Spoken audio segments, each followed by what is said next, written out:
Hello स्टूडेंटों में Baldev Singh Raghav Somi Singh Raghav online platform में आपका अभिनंदन है, स्वागत है। मैं बलदेव सिंह राघव, क्लास 12 विषय भौतिक विज्ञान, पार्ट 3 वैद्युत धारा। देखिए आज चालकत्व तथा विशिष्ट चालकत्व की परिभाषा और गतिशीलता की परिभाषा को समझाएंगे। देखिएगा, चालकता तथा अथवा विशिष्ट चालकत्व तो क्या होता है विशिष्ट प्रतिरोध, यानी कि विशिष्ट प्रतिरोध के व्युत्क्रम को चालकता अथवा विशिष्ट चालकत्व तो कहते हैं। इससे सिग्मा से प्रदर्शित करते हैं।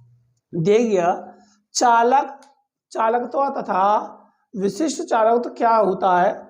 विशिष्ट प्रतिरोध के व्युत्क्रम को, यानी कि जो विशिष्ट प्रतिरोध होता है रो, उसका जो उल्टा कर दे तो हमको क्या प्राप्त होता है? चालकता अथवा विशिष्ट चालकत्व। इससे सिग्मा से प्रदर्शित करते हैं। किससे प्रदर्शित करते हैं? सिग्मा से। सिग्मा बराबर 1/रो।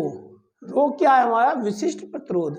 हमने अभी बताया था कि विशिष्ट प्रतिरोध को उल्टा कर दें, यानी कि इसका मतलब यह है विशिष्ट प्रतिरोध के व्युत्क्रम को विशिष्ट चालकत्व तो कहते हैं। इसे सिग्मा से प्रदर्शित करते हैं, यानी सिग्मा बराबर 1/रो।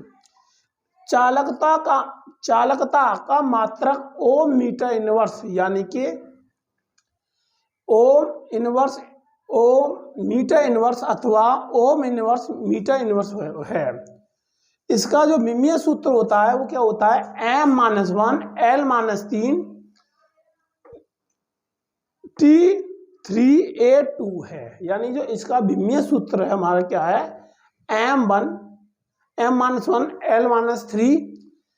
T3A2 है। ठीक है। गतिशीलता क्या होती है? एकांक वैद्युत क्षेत्र के अंतर्गत, यानी कि जो एकांक वैद्युत क्षेत्र है, वैद्युत का जो एरिया है, उसके अंतर्गत प्राप्त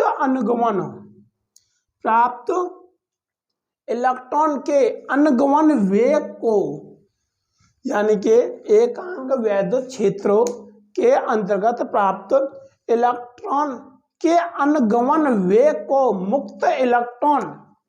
मुक्त इलेक्ट्रॉन की जो गतिशीलता कहते हैं। फिर दोबारा समझा रहे हैं। एकांक विद्युत क्षेत्र के अंतर्गत प्राप्त इलेक्ट्रॉन के अनुगमन वेग को मुक्त इलेक्ट्रॉन की गतिशीलता कहते हैं। इसे म्यू से प्रदर्शित करते हैं। किससे प्रदर्शित करते हैं? म्यू से। म्यू बराबर VD/E, जहां म्यू हमारा गतिशीलता है, VD क्या है? हमारी अनुगमन वेग है, E क्या है? हमारा वैद्युत क्षेत्र। इसका मात्रक मीटर स्क्वायर वोल्ट सेकंड। जो गतिशीलता है, इसका जो मात्रक होता है वो मीटर स्क्वायर प्रति वोल्ट सेकंड, तथा इसका जो विमीय सूत्र होता है वो क्या होता है? M-1 T2A है। एक प्रश्न है छोटा सा, ये 2022 में पूछा गया है। एक तार को खींचने में, यानी एक तार को खींचकर उसकी लंबाई 2 गुनी कर दी जाए। कोई हमारा तार है 1 मीटर का, उसके खींच करके 2 मीटर की कर दी जाए तो तार की प्रतिरोधकता में क्या प्रभाव पड़ेगा? जो ये एक तार को खींचकर, यानी कि हमारे एक तार है, उसकी लंबाई 2 गुनी कर देते हैं तो तार की प्रतिरोधकता में क्या प्रभाव पड़ेगा? देखिए, किसी तार की प्रतिरोधकता, यानी कोई भी तार सही, उसकी जो प्रतिरोधकता उसके पदार्थ का अभिलक्षण गुण है। क्या है? अभिलक्षण गुण है।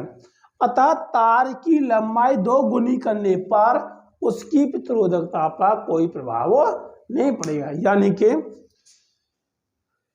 यदि हम तार की लंबाई को 2 गुना करने पर उसकी जो प्रतिरोध होता है उसमें कोई प्रभाव नहीं पड़ेगा, कोई अफेक्ट नहीं होगा, कोई बदलाव नहीं होगा। ठीक, और मेरे चैनल को सब्सक्राइब करें, लाइक करें और शेयर करें।